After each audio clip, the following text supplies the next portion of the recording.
Mr. Mystery Man, how you doing there, mate? That depends on your answer to my question. I smirked. You can't find another hunter to take the job, can you? There was a pause and I grinned wider. It has become apparent that other means will be necessary to secure the asset. Yeah, that's what I thought. I chuckled. My offer still stands, Mr. Whitlock. I thought we had this conversation already, or are you banking on me having a short-term memory problem? I will go to extreme measures if I have to, boy. His tone was going from gruff to angry. Look, my answer's the same. I made a split-second decision to risk a guess. I was either going to look really smart or really dumb. You brought it here, illegally. You let it escape, foolishly. You made your bed, now you lay in it. Another break in the conversation, a disgruntled grunt confirmed it for me. Well, you have been doing your homework. I know she's an Exodus model, I know she's running on fumes, and I know you can't trace her. No wonder you want her caught. Imagine if she shuts down in some basement somewhere. She might be lost for a very long time. I bet she's pretty expensive, right? It's not about the money, Hunter. Surely you aren't going to tell me it's the principle of the matter. I won't deny it sends the wrong message if I can't keep them in line. But that is a hurdle I can overcome. Cover up, you mean? I said, amused. His anger flared. Last chance, Hunter. I don't want to have to resort to extreme measures. I hung up. Another pleasant chat? Reva asked as we strode off down the street to our shitbox of a car. He's trying to threaten me now. Is there any chance he can actually follow through on that? She asked, sounding concerned. I have no idea, but I suspect if he can, it will be by hiring mercs here in the city. I thought back to our conversation. He didn't outright confirm it, but he more or less gave it away. He did bring her here. She must have been his security or something, or she's here on some kind of espionage mission, an assassination or something. She's used this whole trip as a way to escape. You think she planned it? I shook my head. I doubt it. I think she's been more opportunistic than anything else. If she had planned this, surely she would have run off with her charging gear. So where do we go from here? Reva asked, climbing into the driver's seat. I stood on the sidewalk looking out towards the coast. The smoke from the factories rose over the lower buildings in the inner city. There was an orange glow that marked where the port was all the way from the CBD. Head home. I need to take 5 and refuel. I called Rio on the way back to touch base and to get her to look into any activity, assassinations, thefts, intrusions in the greater Perth area, for the corps or the government officers. The corpo stuff was probably more up Fia's alley, and I'd asked her the same questions, but the state and federal reports would be easy for Rio to pull up. When we did get back to the apartment, Fia was in her own little world. She was looking through the footage from some of the surveillance cameras I managed to pull down at the docks. She looked up when I walked past her, sitting on the floor surrounded by empty chip packets. She pulled off her headphones. How'd it go? I crossed the room to the fridge and grabbed an iced coffee. Oh, and before you answer, I think I figured out why she's trying to scrounge parts. A charger? Reva asked knowingly. Fia frowned. We had a chat with Blackwood. It's just a guess, but I'm assuming you're right. See, I wonder why I bother sometimes, she said petulantly. Wait, you went to see Tobias? Don't get excited. It's not the start of a beautiful friendship, I replied flatly. But they didn't kill each other, so that's nice, Reva put in. I rolled my eyes. Back to the case at hand. We know what her motive is. She got loose from her boss or master, whatever. She's trying to leave the country. She needs to kit herself out with a charger in the meantime. Maybe we should just let her? Let her what? Leave the country, she replied with a shrug. At this point, I'm going to put a bullet in it just to make a point to that British wanker. Bit rough on her, isn't it? Fia said. She hasn't actually done anything wrong that we know of, Reva put in. It is not meant to be here. It's one of the fundamental laws of 95% of the planet. But it's not actually her fault she's here, Fia said, backing up Reva. She is kind of innocent in all this. I throw up my hands. Fuck me, why is everyone treating this like some sort of runaway person? It's a damn robot. It's a machine. Even Blackwood said so by the end. She's dangerous and she's an illegal piece of tech. I'm not shirking orders just because it's programmed to look and act human. Fia and Reva shared a look. What? Nothing, Fia said, turning back to her screen. Reva made a face and turned away to go to the bathroom. I ignored both of them and walked out onto the balcony to enjoy my drink in peace. I was suddenly feeling completely fried. I needed a good night's sleep. I looked down at the already half-empty bottle of iced coffee. Well, I needed some more caffeine anyway. I leant out over the railing and looked down at the people far below. She was just a bot, just a construct. No one loses sleep over trashing a service drone, so why was this bothering me so much? There I was, calling it a she and everything. I hung my head and took a deep breath. There was just too many pieces to this puzzle, and none of them were a corner. How the hell was I going to find this thing? More importantly, how was I going to take down something that could kick a reinforced door off its hinges? Not for the first time, I wished Hercule was still here. For all the obvious reasons. I could use all the friends I could get, and I could use a huge muscle-bound killing machine too. But he had been in the SAS back in England. He'd probably come into contact with these things in service. He might even know how to take them down. Thoughts like that did nothing to bring my mood back up though. I pushed them to one side and polished off my drink. Maybe Reva was right. Maybe I should just put in minimum effort and let her escape. But she had failed so far because she was avoiding altercations. The gods only knew why. And the longer she was out there, the greater the chance of her ending up back in the hands of that douchebag corpo. That was motivation enough. The more he wanted her, the more I wanted to deny it to him. And yeah, Fia was technically right. It wasn't by its own choice that it had arrived here. Still, it was out there, and he had brought her here. Things were in motion now, no chance but to ride it out. The bigger question of who was this mystery caller, that was a whole nother issue, and I'd come around to it eventually. I didn't take kindly to people with a superiority complex. One thing at a time, though. I had to track the child down. If it had all the parts it needed, it would need somewhere to construct the charger. Blackwood had implied that it wasn't a sort of plug-in and switch-on kind of event. It was like a human laying down to take a nap, or meditate. It, would need a place to build it, then a ready power supply, but private and safe while it was out of action. There was probably a handful of places that could fit the criteria in all of Frio. We had some location scouting to do. Fia had compiled a short list of 5 possible locations that fit the bill. With any luck, we would pin her down while she was either building her charger, or even better, while she was defenseless.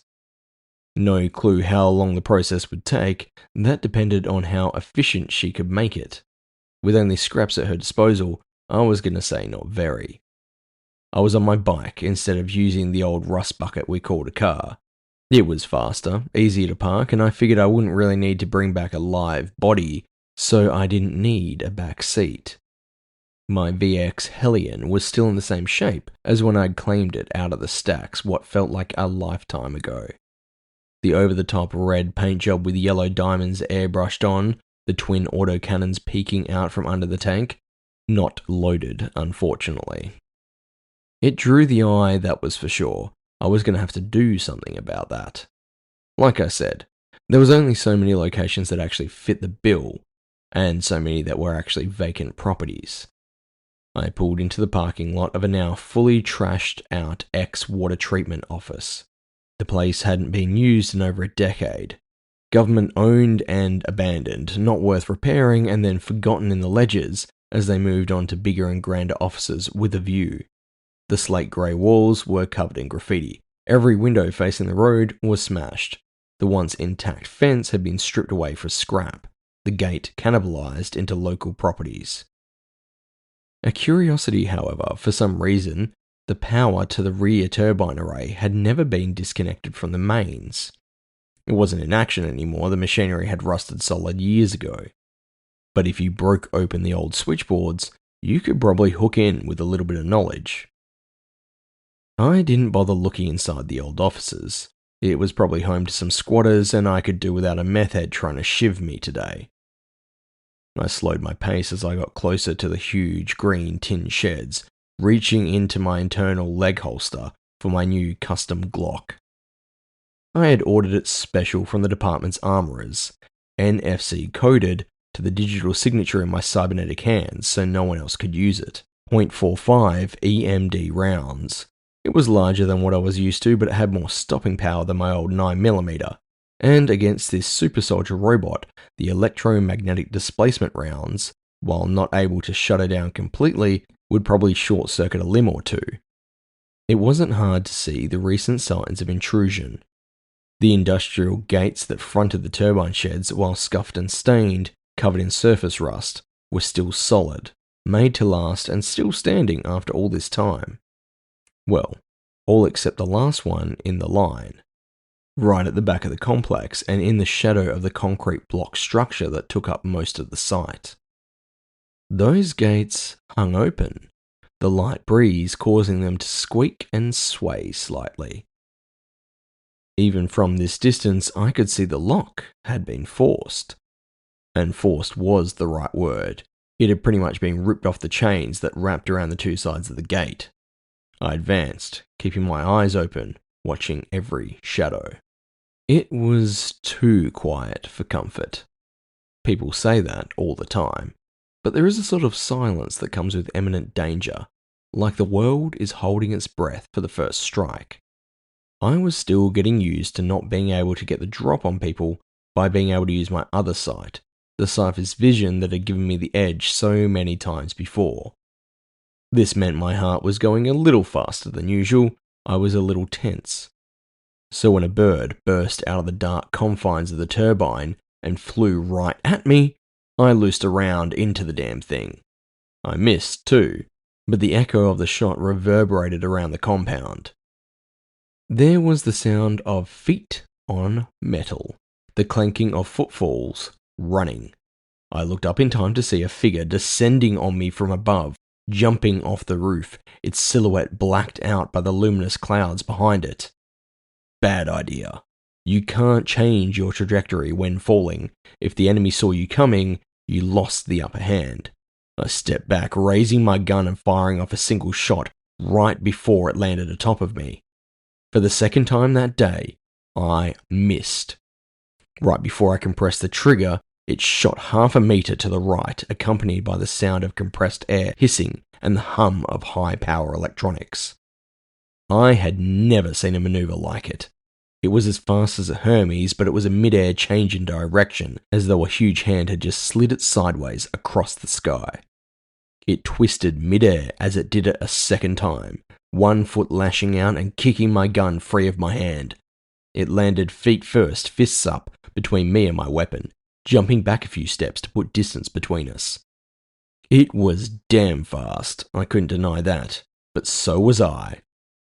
I was fully operational again, as far as augments went, and I was itching to try them out.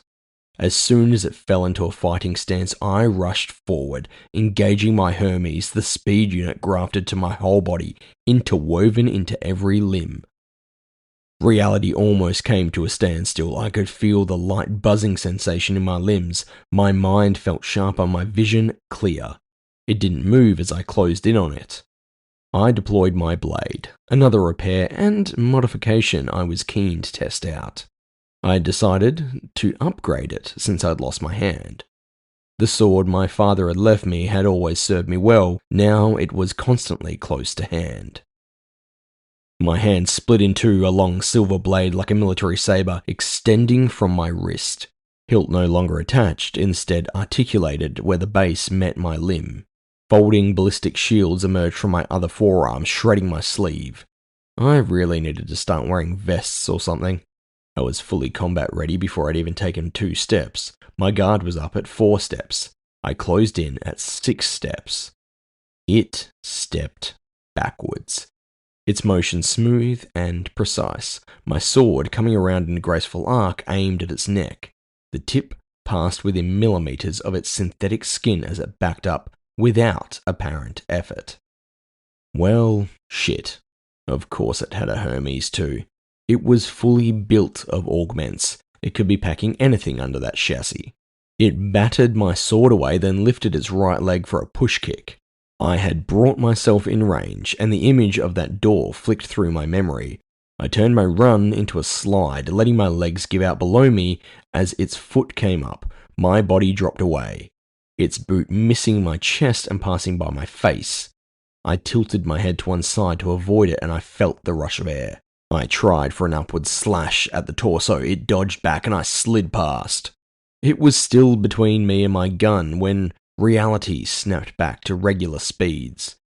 Apparently its capabilities were under similar restrictions. It slowed down the same time as me, but didn't stop its attack. I didn't know how many times it could activate its speed unit, so I held off a second burst just in case I needed it. It stood there for a moment as it sized me up. I took in its attire and design. A pair of camo pants, a white tank top, and a black military-style jacket. No weapons obviously visible. That didn't mean that they weren't there, though. It had been built to look like a young female human, mid-20s-ish, short red hair, pale skin. The splits and joins in her synthetic skin over her augment panels were many and very neatly fitted, hairline cracks if noticeable at all. Every cut, every curve was precise. Her eyes were a dark green, her lips a blood red. I gritted my teeth and pushed into a crouch, ready to move if she came at me. I doubted I was going to do any real damage with my sword, but I needed to get past her to my gun. I popped up into a low stance, spinning into a slash at her legs. As I expected, she dodged. I kept up the pressure, not wanting to give her a chance to push back. High strikes, low jabs. She moved fast, keeping away from all of them. Some she deflected with her hands. That gave me pause for thought. Every movement she made was exact and efficient, her eyes watching me intensely. She didn't smile, she didn't make any jibes, she just defended. I leapt back, trying for another breather, my heart pounding in my chest. I was pushing myself. She wasn't even breaking a sweat. Well, not that she would. The soldier in me was impressed. The hunter in me was feeling vexed. You got some good moves there, kid. It's a shame to do this. Consider me comforted that killing me is a shame. Her voice was so light and natural. I'd been expecting a clipped and imperfect collection of syllables jammed into words, not something so normal.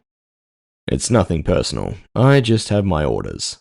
She raised her hands and fell into another defensive stance. That does not absolve you of your actions. Trust me, I know. I made the first move as we collided again. She pushed back this time, slipping in strikes between my own, but her limbs were not long enough to fully reach me, my blade keeping her at a distance. I misread a feint and she twisted her arm over my sword arm, locking it in place. Then her foot came up for a short kick to my stomach. I dropped my shield arm down, planting it between my body and her boot. It still felt like I'd been hit by a truck as she drove my forearm back into my gut, sending me stumbling backwards and wanting to throw up. I groaned and doubled over. Looking up, I half expected her to make another move. Instead, she just stood there. I'm not complaining, I groaned, but you're not holding up your reputation as a killbot. She frowned, confusion evident on her perfectly sculpted face. Why would I want to? She cut off suddenly. her eyes focusing on something above me and behind me. Then she dove into a roll. A gunshot sounded in the quiet air, a chunk of cement erupting in a tiny explosion from the stray bullet's impact behind where she had been standing. I looked over my shoulder to the abandoned office block at my back and saw the glint of a rifle sight in one of the upper windows, 2 floors up. I didn't get a chance to move as I was bowled off my feet, the Turing child colliding with me, knocking me to the ground as a second shot narrowly missed my head. Not stopping, she ran for cover, leaping the turbine in a single graceful arc and disappearing into the shadows behind it. I followed her to the only cover that was there, spinning into a huddle behind a solid steel pillar. I looked into the turbine behind me where she had taken cover. She didn't reappear. Maybe she was hiding until the shots ceased. Maybe she was recovering her charging kit to make a break for it. Either way, I couldn't follow her up there without exposing myself. I peeked around the pillar and a bullet ricocheted off it. "Babe," I said into my comm, "what does watch the perimeter mean to you?" Reva's voice responded in my ear, short and breathy. She must have been running. "I didn't know I was on the lookout for other hunters." "That's not a hunter, that's some dollar store merc. No hunter worth his salt would miss one of those shots. I've got eyes on him, sort of. 2nd floor up, 4th window from the north." I could hear her kicking through a door as she replied. "Good, don't move." Wasn't planning on it. 2 more shots in rapid succession, one digging into the gravel-covered dirt next to me. "Fuck me." "You okay?" "Yeah," I said, spitting dirt out of my mouth. "It was just some shrapnel." More crashing, Reva not bothering with doors anymore and kicking straight through the drywall. The rifle fire abated at the same time as I heard her swearing threats at someone. I looked around the pillar, trying to see the room from which the shots had come. I got to my feet, trying to look around the turbine to see if I could make out the Turing child hiding behind it. There was no sign of her. A crashing sound from behind me. I turned to see a figure falling from the 2nd floor to the very solid concrete below. My heart skipped a beat for half a second, and then I saw long blonde hair, and knew Reva was helping this one take the express route to the ground floor. Her head poked out of the window, looking down on me. Blood trickled from her lip, but she was otherwise unharmed. "Is he alive?" I held up a finger. "Hold on, I'll check." I straightened up my shirt, retracted my blade, and collected my Glock while striding across the compound. Drawing closer, I could make out the features through the blood. An older male, human, long blonde hair with streaks of grey. He coughed and swore, unable to stand. I bet good money both his legs were broken. "He's alive," I called back, for what it's worth. "Fucking hunter scum," he swore at us. Now, don't get pissy at me just 'cause I have a nice shiny badge." He spat at my feet. "Shine that." I rolled my eyes and checked my gun. Safety off, round, chambered. "Looks like you're not getting to your feet anytime soon, so how about we have a little chat?" "How about you go fuck yourself?" he swore through gritted teeth. I sighed. His attitude was getting tiresome really quick. "Look, don't think that because I'm all official, I'm above a little torture." I pointed my gun at his feet. This little piggy went wee all the way to hospital. My shot took off his big toe. Most of the end of his boot too. It was a hell of a mess. He screamed in pain, sucking in air between curses.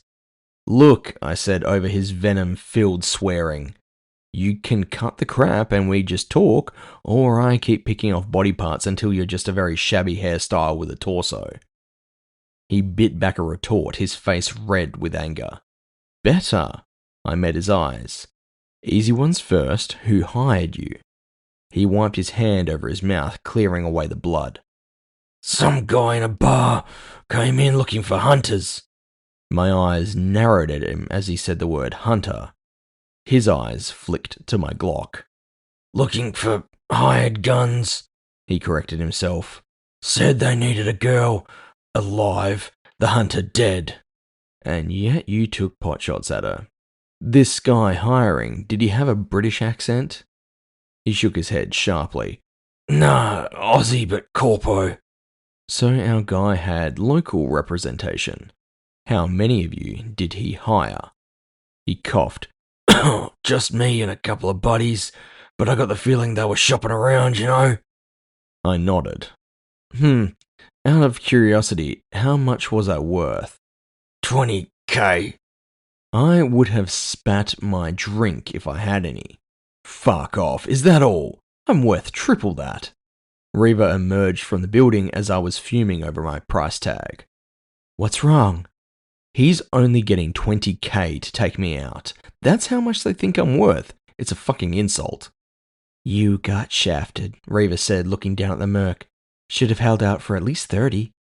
I leveled my finger at him. You tell them you got screwed. Your buddies should negotiate for a pay rise. Wait, what do you mean 30? The merc was clutching at his foot and groaning again. I squatted down in front of him, resuming my calm tone. Anything else you can tell me? His eyes filled with hate, but they lingered on my gun. He seemed to come to a decision. Yeah, you dead meat.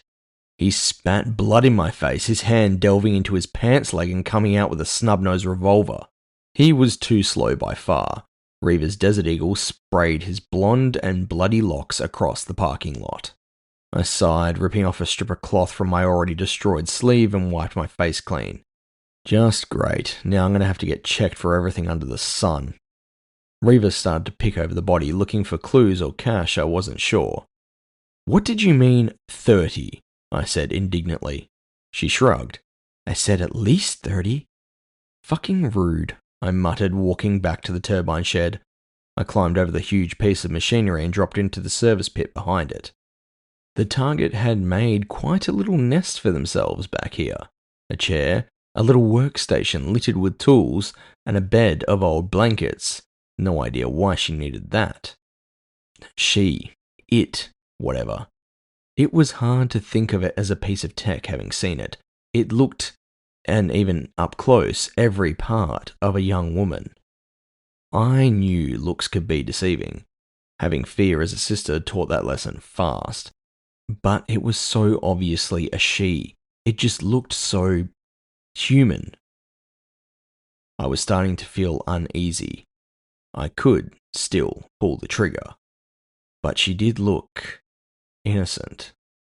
At my feet, wires were stripped, fed into a series of plugs that were meant to be connected to a charging station. She would have been able to hook back in somewhere else, no doubt. It looked like she had the charger itself, but she'd left the cables behind. I could see a hole in the base of the metal wall where she'd bent it up and snuck out. Picking through the tools and kit she'd abandoned, I found a small scrap of paper. I picked it up, dusted it off. On closer inspection, I found it to be an old-school photograph. The image of her standing next to a young man. No, that had to be a fellow Turing child. Both in military uniforms and standing at attention. I looked closer, and even with the dark background and their dark uniforms, I could just make out the silhouette of their hands, loosely holding each other. And there was that something else that was throwing me. Find anything? Reva called out. I get enough money here for drinks and a new knife. I frowned at the picture. She was smiling. She looked content. This changed nothing. It was just a bot. It was skin over cables and steel. I could still pull the trigger. She was just another target.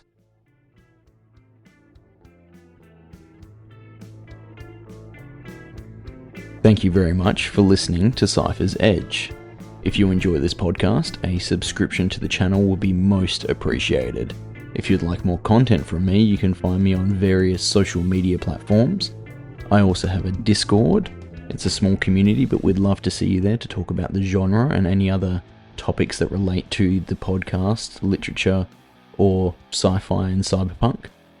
As always, the script and narration were done by JJ Brandis, myself, and the music was done by Cale McLeish.